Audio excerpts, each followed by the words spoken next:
तो एक बार फिर से पाकिस्तान में अननोन गनमैन ने अपना जलवा दिखाया है और सिंध प्रांत में लश्कर तैयबा के टॉप आतंकी रजाउल्लाह निज़ामी उर्फ अबू सैफुल्लाह खालिद को मौत के घाट उतार दिया।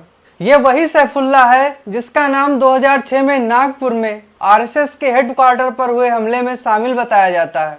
फिलहाल सैफुल्लाह नेपाल में लश्कर का मॉड्यूल चलाता था और उसके जिम्मे फंडिंग, भर्ती, लॉजिस्टिक्स का काम था, लेकिन अब अननोन गनमैन ने उसे गोली मारकर वहीं पहुंचा दिया है जहां जाने की इच्छा वो आतंकी बनने के दिन से ही कर रहा था। नमस्कार, मैं हूं अंकित और आप देख रहे हैं पंचायत।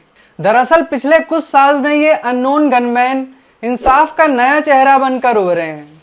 एक बहुत शांत लेकिन लगातार होने वाला पैटर्न उभर कर सामने आया है जिसमें बहुत ही हाई प्रोफाइल आतंकियों को चुपचाप खत्म कर दिया जाता है। कोई ट्रायल नहीं होता, किसी एयर स्ट्राइक की जरूरत नहीं होती और ना ही इसकी कोई जिम्मेदारी लेता है। लेकिन थोड़े थोड़े दिन पर यह जरूर सुनने में आता है कि कुछ अज्ञात लोग आए थे और इस खुखार आतंकी को मारकर चलते बने। भारत के हिसाब से देखें तो बस यही नजर आता है कि सांप भी मर गया और लाठी भी नहीं टूटी। खास बात यह है कि अननोन गनमैन की तरफ से मारे गए आतंकियों के मामलों में कोई देश या संगठन जिम्मेवारी नहीं लेता, लेकिन जो लोग इसे करीब से देखते हैं उनका मानना है कि जरूर कोई देश कोवर्ट ऑपरेशन करके अपने दुश्मनों को चुन चुन कर मार रहा है। क्योंकि ज्यादातर केस पाकिस्तान में हो रहे हैं और पिछले 2 साल में भारत के 16 मोस्ट वांटेड आतंकी इसी तरह निपटा दिए गए, तो ऐसे में एक कयास लगाया जा रहा है कि भारत जो बहुत लंबे अरसे से आतंकवाद से पीड़ित है, वो अपनी खुफिया एजेंसी रॉ की मदद से आतंकियों को उन्हीं के घर में घुसकर मार रहा है।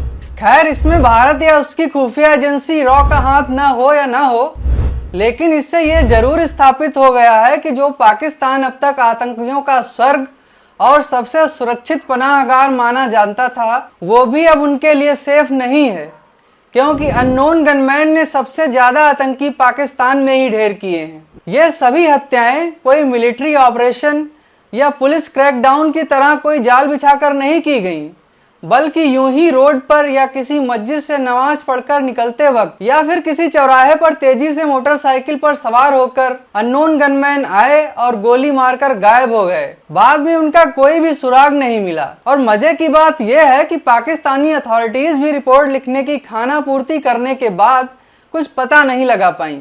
लेकिन एक चीज जो हमेशा कॉमन निकली वो ये कि जो शख्स मारा गया वो हाई प्रोफाइल दहशतगर्द था और किसी न किसी आतंकी संगठन से उसका कनेक्शन था। ये अननोन गनमैन किसी भी राजनीतिक शख्सियत या व्यापारी को निशाना नहीं बनाते हैं, ये उसी को मारते हैं जो आतंकवाद से किसी न किसी तरह से जुड़ा होता है। अब सवाल है कि कौन है ये अननोन गनमैन जो बिना सामने आए अनजाने में भारत की इतनी मदद कर रहे हैं। हालांकि इसका जवाब मिलना इतना आसान नहीं है, मगर कई सिक्योरिटी एक्सपर्ट मानते हैं यह टारगेट असैसिनेशन है। कोई ऐसा जरूर है जो नहीं चाहता कि इन आतंकियों को अदालत ले जाया जाए, जेलों में मेहमान बनाकर रखा जाए, क्योंकि जब अननोन गनमैन अटैक करते हैं तो कोई ट्रायल, कोई बेल या कोई अपील नहीं होती, बल्कि आतंकी जड़ से खत्म हो जाता है। इसका एक असर यह भी पड़ता है कि बाकी बचे हुए आतंकी दहशत में आ जाते हैं और ऊपर वाले से अपनी जान बख्शने की भीख मांगने लगते हैं।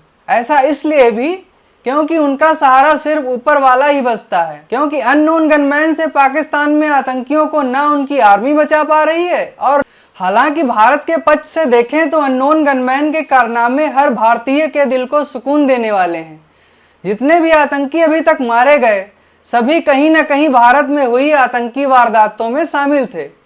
इनमें ज्यादातर आतंकी लश्कर तैयबा के थे, जो मुंबई हमले का गुनहगार आतंकी संगठन है। दूसरी तरफ भारत की आतंकवाद के खिलाफ रणनीति में भी बदलाव आ चुका है। भारत अब कट्टरवादी ताकतों को बिल्कुल भी सहन नहीं करना चाहता।